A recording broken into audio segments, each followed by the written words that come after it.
Hello, everyone. This is Tom Fox, and I'd like to welcome you to another episode of Popcorn and Compliance, a podcast where, with Jay Rosen, we take a look at movies from the compliance perspective. But before we get to our podcast, have you ever thought about starting your own podcast? Would you like to explore some compliance topic? Well, I have founded the Compliance Podcast Network, and I'm looking for new podcasters. If you've wondered how you might start a podcast, please listen to our sponsor, One Stone Creative. If you are enjoying this show, you might enjoy hosting your own. As an expert in your field, you have skills, knowledge, and insight that can help you expand your practice, meet new people, and create amazing content to share with the world. In as little as 2 hours a week, you can dramatically change how you promote, fill, and position your business. And One Stone Creative can show you how. Learn more at onestonecreative.net. In this episode, Jay and I take a look at Mary Poppins Returns, one of the all-time family classics and indeed great movies over the past 50 years. Mary Poppins is iconic. Is the new movie Mary Poppins Returns worthy of its predecessor? Jay and I take a look at that and, of course, look at the movie from the compliance perspective with several lessons learned. I know you will enjoy it. Hello, everyone. This is Tom Fox. I'm the Compliance Evangelist, back with Jay Rosen, Mr. Monitor, for another episode of Popcorn and Compliance. Today, we take a look at Mary Poppins Returns. We asked the question of whether one of the great classics from the past 50 years, family classics, children classics, and even adult classics from the past 50 years can be updated, can be reimagined, can be brought forward. And of course, looking at this from with our compliance glasses on to see what compliance lessons learned. So, Jay, with that introduction, welcome. Thanks, Tom. I've had fun so far the last couple of weeks taking a look at Popcorn and Compliance. And today we have a remake of one of Disney's classic children's films from the 60s, Mary Poppins. We all know the original starred Julie Andrews in one of her breakout roles over a period of several years, and Dick Van Dyke. And I would say that Disney has put together a faithful recreation. What Disney is really good at is what we in the movie industry used to call doing tentpole movies. And basically, a tentpole movie is a movie that you can basically schedule the rest of your yearly schedule around. So the tent pole is the one that stands up on top of the circus tent, and then the other little ones fall below it. The way that movie making has now become is that you've either got very small independent movies that are being financed by Netflix, by Amazon Prime, by other people, or you've got movies that are more than $200 million, and these are your comic book movies, your X-Men, your Avengers type films. Mary Poppins falls somewhere in between there, and it's Disney. Nobody leverages their properties like they do, so it makes complete sense to do a remake of Mary Poppins, and they've faithfully populated it with some British speakers. Emily Blunt plays Mary Poppins. There are some Easter eggs of stars who have been in the movie that show up. Lin-Manuel Miranda, the creative force behind In the Heights and the Kennedy Center recently honored Hamilton, I think steals the show as Jack, who's a current chimney sweep. And so in terms of why make the movie, there's really no question about. The next thing that I think I'd like us to consider is how successfully was the movie executed? What are your thoughts on that, Tom? So, Jay, this movie really worked for me. I'm probably safe in saying that the original Mary Poppins is certainly one of our childhood favorites. And both of us at one time had young children, and I'm pretty safe in thinking that it was one of their favorites as well. It's just been one of the favorites over the past 50 years. The original Walt Disney movie was great, a lot of oversight from Disney himself. a lot of oversight from the author. But Julie Andrews, Dick Van Dyke, the whole cast was fabulous, even if Van Dyke's Cockney accent was a little bit out of place. Ed Wynn was always one of my favorites. And then the not only the cinematography, but the insertion of live actors into animated scenes was just spectacular. And I'm sure that had happened previously. Obviously, Disney had done that in Song of the South, but they took it to an entirely new level in the original Mary Poppins. So the original one was great. I think you always are in trouble when you try to reimagine, recreate, or like I said, even bring forward a beloved character in film. But I thought they pulled it off. And the reason I thought they pulled it off was that they did not reimagine, they did not recreate, and they took the storyline forward. And they took it forward, I would say, probably 25 to 30 years. I would guess the original storyline happened around 1905 to 1910, certainly before the First World War. And in this storyline, the original children of Mary Poppins had grown up and were having sort of their own travails. And Michael had inherited the home on Cherry Tree Lane, and he was going to lose it, not to foreclosure on the property because, of course, it had been paid off. But he had taken out a loan after his wife had died to help manage the household expenses, and he had defaulted on that loan.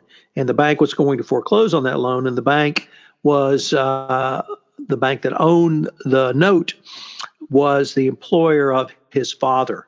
So it all sort of came together. Lin-Manuel Miranda, I thought, was great in the Dick Van Dyke role. He really didn't try to pull off that Cockney accent too much, and it wasn't nearly as difficult as it was for Dick Van Dyke. The Admiral next door was a little bit older and was in a wheelchair, yet he still rang his cannon to signify when Big Ben should ring. And there was a lot of magic, I thought. I thought there was magic in the insertion of the actors into the animated scenes. I thought there was magic in the turning the clock back that we'll get to. And I thought there was magic in, as you called them, the eggs.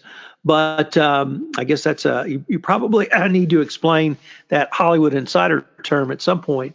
But the having both Angela Lansbury and Dick Van Dyke, both in the original production, in this production, certainly in minor roles, but in roles that I thought were significant, and that roles were certainly you would remember. And frankly, the Dick Van Dyke dancing scene was probably my favorite part of the entire movie.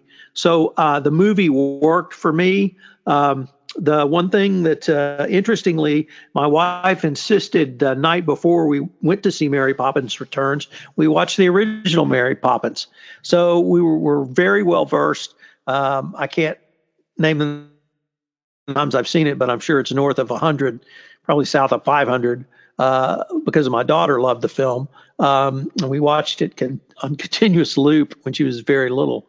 But, it worked, and I really enjoyed it. I thought Emily Blunt was pleasantly surprised. Ben Witzlaw, I think is his name, also I thought was a pleasant surprise. And I love Lin-Manuel Miranda as the Dick Van Dyke character, the chimney sweep, and all of those roles. So nothing is ever going to replace the original. It's in my heart as a child, and I love it from that perspective, even rewatching it today. But I thought this was a worthy successor.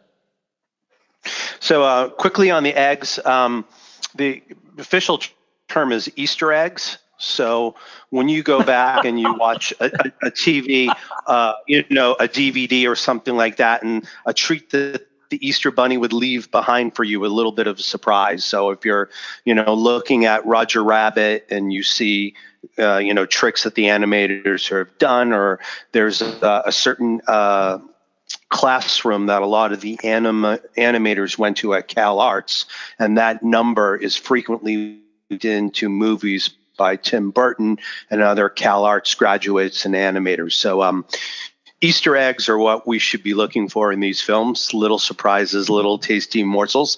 Tom, let's get to the compliance takeaways, because you and I have a couple different perspectives on it. So why don't you share your positive ones, and I will come back with mine. So I was very pleased, Jay, that this movie emphasized once again the three most important things in a best practices compliance program, and that's document, document, document. And the reason I say that was the shares of stock that the family owned in the bank that could not be found. And if they, it was pretty clear that if they could have been found, it could have ameliorated the condition that they found themselves in. And the shares did exist, but shares were, how can I say this, torn up and used to patch kites. So they weren't in a place that was readily accessible, and they weren't in a form that was readily usable to evidence their value and worth. Now, you probably would say, well, gosh, there's going to be a backup somewhere. There should be a backup at the bank. But here we had Colin Firth as Mr. William Wilkins, the president of Fidelity Fiduciary Bank, had actually destroyed the evidence. So it was up to Michael and Jane, the two children, to come up with those share certificates, and they did. And they did that just in time to save the house from being foreclosed on. So document what you have, document your evidence, because remember, if the government comes knocking and you don't have evidence of it, it never existed. Number two, how do you change a culture? Well, part of the storyline was that Colin Firth, one of my favorite actors, as Mr. William Wilkins, had taken the bank far afield from its original mission and core values. And the Dick Van Dyke, not the Dick Van Dyke character, but Dick Van Dyke himself played Mr. Dawes Jr. Mr. Dawes Jr. was the son of the original founder or the original president in the original movie, Mr. Dawes Sr. And Mr. Dawes Jr. was the uncle to William Wilkins, the president. And when Mr. Dawes Jr. found out what Wilkins had done, he fired him. And sometimes I'm a very large component of institutional justice and fairness, but sometimes you have to make a dramatic change. And when your CEO is engaged in unethical, nefarious, or other activity, you may have to make a dramatic change, and dramatic change indeed was made. And finally, tone. I mentioned the change in character of the bank's mission and core values, and it became a ruthless profit. It actually became a ruthless machine to repossess homes and other properties for profitability for the bank. And that had taken the Fidelity Fiduciary Bank far afield from where it originally had been, which was to take care of multiple stakeholders, obviously shareholders, obviously employees, obviously customers of the bank, and the public. And at this point in time, this happened in 1931. Obviously, during the Great Depression, even in England, there was a very severe depression, and you really didn't want to be foreclosing on people's homes and throwing them out. So, but the tone was set by Mr. Wilkins. He made it clear that was what he wanted to do. He didn't care if people got thrown out on the street. The only thing he cared about was, I can't say the almighty dollar because it was in England, so it was the almighty pound. And when you have that kind of tone, it really permeates the entire organization. And it took the dramatic action of his uncle, the chairman of the board, to fire him. So tone at the top matters going forward. What about from your perspective? Do you think Mr. Wilkins would have gone along with the slogan, 8 is great? I think it would have been right within his wheelhouse. So, Tom, I'm a bit less sanguine in my review of the movie and my takeaways. My first point is, if you lack the passion, you may just fail. And this is, again, through my Hollywood lens, that Mary Poppins Return had all of the support and resources of the Walt Disney Company behind it. They faithfully tried to recreate the original. I love it when we go in from Lin-Manuel's song into this dissolve of these great impressionistic paintings. I'm not sure if they're actual Monets or if they're homages to them, but they did it all. But the problem is when you do it all and you still don't have the passion, you run the risk of only going through the motions. And whether this is a checkbox exercise or a paper program, all the money spent, you are not getting to the people who need the message, and you are not creating passion, you may not succeed. The second thing, which kind of rolls along with this point, is that you can't simply follow the roadmap, but you must design your compliance program to be fresh, innovative, and you have to take your constituents, whether they're your colleagues, whether they're the people who you're working with on the outside, your customers, you need them to take this journey as if they're taking it for the first time. And there's something from the Passover Seder that happens in the springtime, where they talk about, in the book, which is called the Haggadah, and they talk about every generation must believe that he or she has been liberated from bondage in Egypt. So again, by making somebody walk these steps and take the mindset that we are on a journey for the first time. So I'm not saying that you need to reinvent the wheel, but you do need to keep people engaged and keep them on the path and help lead them on their journey. So I think those are also important lessons to draw from the film. We have different levels of enjoyment. I'm not sad that I saw the movie, but I just, had expectations for so much more. And when you look at all the sequels that are out there, I think there's only a couple series that have really been able to go on to the multiple sequels and, succeed. Of course, Star Wars has done that to differing results, but I think Lethal Weapon 1, 2, and 3 were all very inspired. 4 kind of dialed it in. And, of course, there is the beloved Police Academy series, but that's for another time. I'll be back. Oh, yeah, Terminator 2. You're totally right. That is, it takes number 1 and amps it up to a whole new level. And then I guess you could say that with Predator 2, with Cameron again coming in and taking this taut suspenseful thriller by Ridley Scott and making it into a heart-pounding actioner. Any more for me, Arnold? I think that's a good list to start with, Jay. So I guess sounds like kind of a mixed review from the Popcorn and Compliance team, but I think I would certainly recommend people see it. And would you go that far as well, Jay? Yeah, I think it's little ones will love it. I think a little bit older ones like you and me will be nostalgic for it. So I might say, why don't you wait till it hits DVD and you can have some microwave popcorn instead of the overflowing bucket that Mr. Fox will be eating at the theater. Well, that seems like a good note to take us home, Jay. All right. On behalf of Tom Fox, the Compliance Evangelist, and myself, Jay Rosen, Mr. Monitors, we'd like to thank you for joining us on this, the third episode of Popcorn and Compliance regarding Mary Poppins Returns.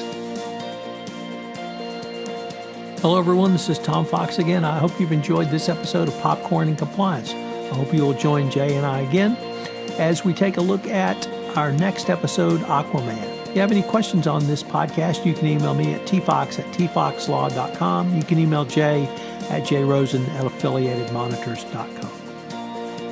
Popcorn and Compliance has been a production of the Compliance Podcast Network.